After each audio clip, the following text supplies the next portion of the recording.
Eu, Charles Dourado, vou apresentar sobre o tema Células Combustíveis para a disciplina de Fisicoquímica B, cujo quem ministra é a professora Kisra Prislin. De modo geral, células eletroquímicas ou células combustíveis, quando acopladas várias unidades dela, têm baterias de funcionamento contínuos, em que a corrente elétrica neste sistema ela vai ser contínua. Esses geradores eles formam energia química em energia elétrica de modo direto, sem as limitações de eficiência, onde normalmente o combustível é o hidrogênio e o agente oxidante é o oxigênio. Essas células elas vão ter normalmente sempre esta mesma cara da figura ao lado, onde se tem dois eletrodos e um eletrólito. O eletrólito é onde vai ter as reações e onde vai ter a passagem de íons. E então, o combustível entra na célula, fica na superfície do eletrodo, no caso do ânodo, e então este gás de hidrogênio que vai entrar, que fica nessa superfície, ele vai ter a sua molécula, a sua ligação clivada, em que os prótons vão em direção ao cátodo e os elétrons eles passam por esse fio condutor. E nisso, o oxigênio ele entra também na célula, fica na superfície do cátodo, e esse oxigênio vai reagir junto com o próton, mais o elétron que passou pela corrente elétrica formando água. E essa corrente elétrica, ela é contínua, como havia dito anteriormente.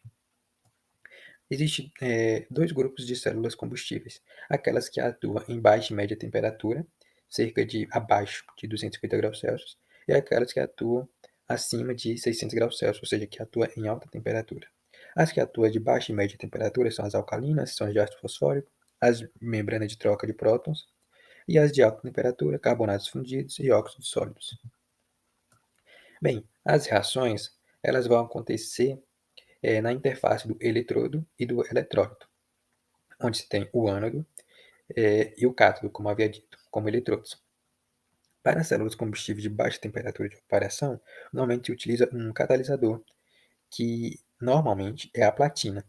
Essa platina fica na superfície do carvão e então ela ajuda a acelerar a decomposição do hidrogênio e assim facilita a corrente elétrica. Temos as células de ácido fosfórico, em que o eletrólito é o ácido fosfórico concentrado, 95 a 98%.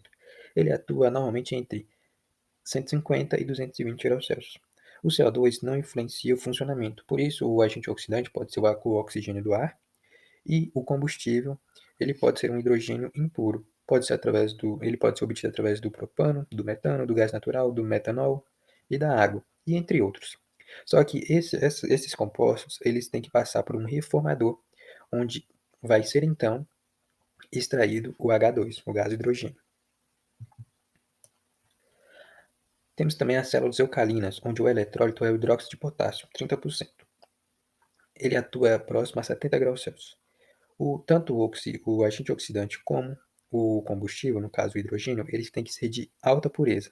Caso contrário, este eletrólito ele vai reagir com os subprodutos que podem ser formados, CO2, SO2, CO, e então ocorria a formação de precipitados, no caso, né, claro, insolúvel, o que pode estragar a célula alcalina e ela parar de funcionar. Temos também as células de eletrólito de polimérico sólido. O eletrólito é uma membrana condutora iônica umedecida com água. Ela atua em torno de 80 graus Celsius e o agente oxidante é o ar atmosférico. O hidrogênio utilizado como combustível deve ter teor de CO2 menor que 0,1%. Isso para que não ocorra envenenamento da célula.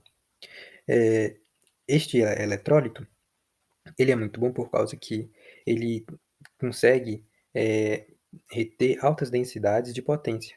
Entretanto, ele tem uma desvantagem em relação aos demais porque ele é muito caro. E aqui se tem um exemplo de seu funcionamento. Temos aqui uma célula de combustível polimérica sólida nesta figura ao lado. Temos também a célula de carbonato fundido, onde o eletrólito é uma mistura de carbonato de sódio, lítio e potássio. Ele atua entre 600 e 750 graus Celsius. O agente oxidante é o ar atmosférico. O combustível, diferentemente dos demais, é o CO e o CO2.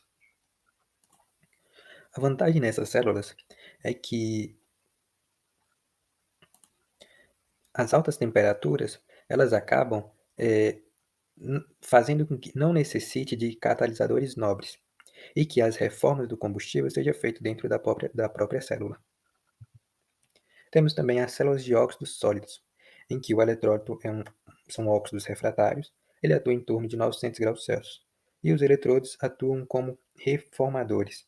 E isso é muito interessante, quando se pensa que não necessita de reformadores para fazer essa transformação de energia química em energia elétrica. Vantagem das células de combustível. Ela produz tanto eletricidade quanto calor, que pode usar para aquecimento de água. As emissões de poluentes são cerca de 10 vezes menos que as exigidas pelas normas mais restritas ambientais. O aproveitamento é de cerca de 90%. A redução de perda de energia na rede de distribuição, uma vez que essas unidades podem estar em loco, não necessita de muitas, mas poucas delas podem ser o suficiente para determinadas funcionalidades e necessidades, não sendo necessária outras usinas, que a eletricidade venha de locais distantes, e o combustível hidrogênio, que, como a gente viu, é de fácil obtenção. As desvantagens: a utilização de metais nobres são caros, por isso o elevado custo comparado às formas de obter energia de modo convencional. O ruim também é a elevada pureza do hidrogênio e os interesses econômicos. Na conclusão, a gente tem que as células combustíveis são eficientes e degradam menos o meio ambiente que os geradores de eletricidade convencional. Entretanto, são dispendiosas economicamente no estágio tecnológico atual. Aqui estão as referências bibliográficas que foram utilizadas para a apresentação. Foram os artigos Tecnologia de células a combustível e Células a combustível, uma alternativa promissora para a geração de eletricidade, ambos artigos da Química Nova.